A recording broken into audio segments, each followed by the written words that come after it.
আসসালামু আলাইকুম ওরহমতুল্লাহ। হ্যালো ভালোবাসার বন্ধুরা, সবাই আলহামদুলিল্লাহ ভালো আছেন। আমিও আল্লাহর অশেষ রহমতে ভালো আছি। আজ চলে যাচ্ছি স্বপ্নের সাজেক। আর বর্তমানে ভ্রমণ পিপাসুদের এই স্বপ্নের সাজেক প্রথম পছন্দের নাম, কিন্তু স্বপ্নের সাজেক এই ভ্রমণে আমাদের হয়ে গিয়েছিল ভয়ঙ্কর সাজেক। কেন এমন হলো, কি হয়েছে এই ট্যুরে, বিস্তারিত জানতে চোখ কান খোলা রেখে ভিডিওটা সম্পূর্ণ দেখুন।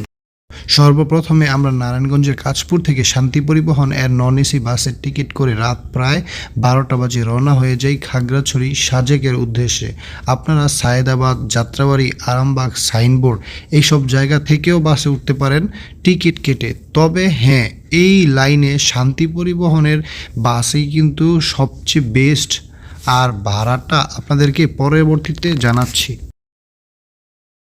সারা রাত জার্নি শেষে যখন পাহাড়ের আঁকাবাঁকা রাস্তা, বন জঙ্গল, ভোরের কুয়াশা দেখতে দেখতে আমরা খাগড়াছড়ি প্রবেশ করেছি, ঠিক তার আগেই ক্লোজ এক ছোট ভাই খবর দিয়েছিল যে সাজেকের পথে কোথায় যেন গোলাগুলি হচ্ছে। অতঃপর মোবাইলে নিউজও দেখলাম, আসলেই উগ্রবাদী কোনো এক গোষ্ঠী আরেক সন্ত্রাস বাহিনীর সাথে ঝগড়া লেগেছে এবং ভয়ানক গোলাগুলিও হয়েছে।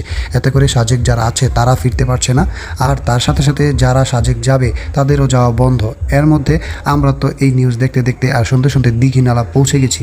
দীঘিনালাতে নেমে খবরটা নেওয়ার ট্রাই করছি আমি আর্মি ক্যাম্প যেখানে, সেখান থেকে অনুমতি সাপেক্ষে তারপর তাদের নিরাপত্তা স্কোয়াডের সাথে সাজেক যেতে হয়। সেখান থেকেও জানতে পারলাম যে আসলে সন্ত্রাসী হামলা, গোলাগুলি এইসব কারণে আজ সাজেক যাওয়া বন্ধ।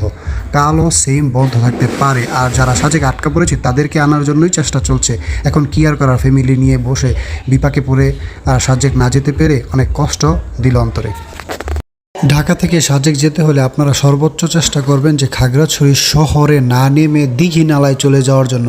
একমাত্র শান্তি পরিবহনের বাসগুলোই দীঘিনালাতে ডাইরেক্ট চলে যায়, কেননা খাগড়াছড়ি থেকে সাজেক যেতে হলে আপনাকে দীঘিনালার উপর দিয়ে তারপর যেতে হবে। যেই প্লেসটি দেখছেন, এই প্লেসটি বা এই বাজারটি হচ্ছে দীঘিনালা বাজার। এই দীঘিনালা বাজারে এসে এই যে ট্যুরিস্ট ক্যাম্প, এই রেস্টুরেন্টে আপনারা সকালের নাস্তাটা সেরে নিতে পারবেন। আর তাছাড়া কিছু টুকিটাকি এখান থেকে তথ্য নিতে পারবেন, কেননা খাগড়াছড়ি থেকে এই দীঘিনালা হচ্ছে 20 কিলোমিটার আরও সামনে। আপনারা চাইলে খাগড়াছড়ি থেকেও সিএনজি বা জিপে করে বা চান্দের গাড়িতে করে সাজেক যেতে পারবেন। আর তাছাড়া দীঘিনালা থেকেও আপনারা যেতে পারবেন। সেই ক্ষেত্রে খাগড়াছড়ি থেকে দীঘিনালার থেকে সাজেক যাওয়ার খরচটা কিছুটা আপনাদের কম পড়বে। আর তাই বলে এই জন্যই বলা হয় যে দীঘিনালা থেকে যদি আপনি সাজেক যান তাহলে আপনার কষ্টটা একটু কমে যাবে। শান্তি পরিবহন ছাড়াও এনা, হানিফ, শ্যামলী এইসব বাসে আপনারা জনপ্রতি 700 থেকে 750 টাকা নন এসি বাস ভাড়ায় আপনারা খাগড়াছড়ি অথবা দীঘিনালায় চলে আসতে পারবেন। আর এখান থেকে এসে দরদাম করে একটা ফিক্সড দাম নিয়ে আপনারা সিএনজি অথবা চান্দের গাড়িতে করে আপনারা সাজেক চলে যেতে পারবেন। এর থেকে বেশি তথ্য আমি দিতে পারছি না, কেননা আমি তো আর সাজেক যেতেই পারলাম না।